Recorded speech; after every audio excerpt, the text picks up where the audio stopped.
Mr. Kadura, you have decades, if not centuries, of experience in cooperation, isn't it? And I wanted to ask about cooperation. Isn't it rather a model for nice journeys? Or are there benefits, other benefits for both ASEAN and Germany, which could come out from a stronger cooperation in order to promote innovation systems, and particularly in the area of human capacity development? Yeah, let me start with the first part of your question. Yes. This is a model to get cheap transport. Perhaps you may remember Winston Churchill when he was asked why he became a politician. He said, main reason, cheap transport. So, but to become more serious, and perhaps a little bit provocative, I think the main benefit for Germany or Europe of this cooperation could be to have a stronger push for the, let's say, researchers, technology developers, and entrepreneurial companies to become more entrepreneurial. So the first benefit with the through cooperation with ASEAN, my hope is to turn more the thinking into entrepreneurial ways of thinking. Yeah. Selling as well their brains and ideas and sharing their brains and their ideas through collaborative projects or programs. The second benefit for Germany or Europe could be of this cooperation to be confronted with new problems or new situations that trigger new ideas, and ideas beget ideas as a new theory of growth, the major formula of the new growth theory. And through new ideas and multiplied ideas, we can have more innovation, and more innovation that creates values. Joachim already told us it's not the number of innovations that may be introduced into the market or into an organization, it's the value that the innovation creates. So it's the first part of my answer is related to the Germans, Germany and Europe, that they may have an advantage from this cooperation. What would be the advantage for the ASEAN side? You gave two examples for the German side. I think they could upgrade their innovation excellence by cooperating with teams, not only researchers, technology developers, but with private sector company people. Second advantage is through manpower, staff exchange, learning new environments, working environments, or get to know new environments, get to have new contact to other people, different cultural settings, so become perhaps more creative on new solutions. Okay, it was already part of the answer for the next question. I would like to ask all of you, and whoever wants to answer, would do so.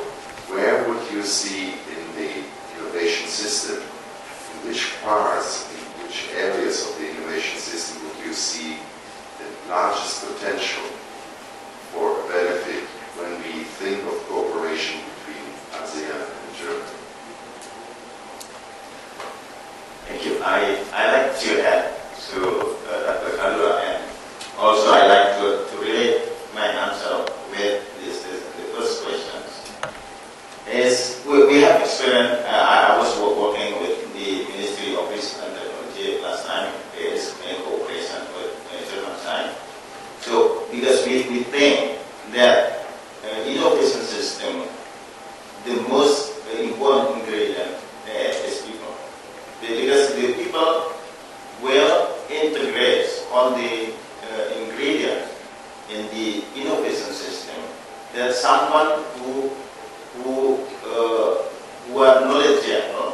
how to integrate all the components to work together and to create that innovation value. That's what we have project before is intermediate training, with working with KPM and BMBM. So it is the intermediate training. So mainly because German has same project. Just same project is working between components in the innovation system that's working to companies and to knowledge research and universities research center, talking to the government how the project and program and policy should be taken. I think that's one example that Asian universities can have benefits to get this kind of training, which here is human capacity development. I think this is very similar.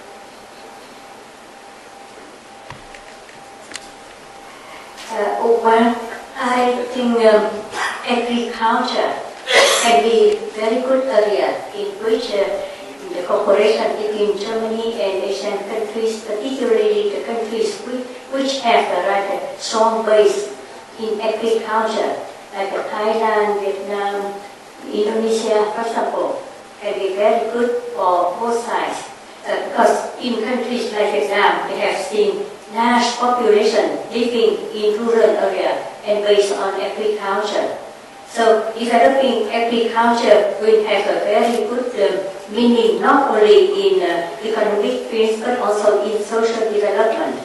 And we are exporting a lot of agricultural produce to Germany and to other countries in the world. And normally we are facing with what we call technical barrier on that. So cooperation in agriculture can help countries like Vietnam or Thailand to avoid technical barriers and to upgrade our commodities and to help our farmers to have better lives. And the second area is on the technology or innovations to address the climate change issues. Vietnam is one of the 5 countries in the world which may receive the worst impact by climate change. So we need a lot of support from internationally and particularly from advanced countries in the world like Germany to deal with that. Yeah.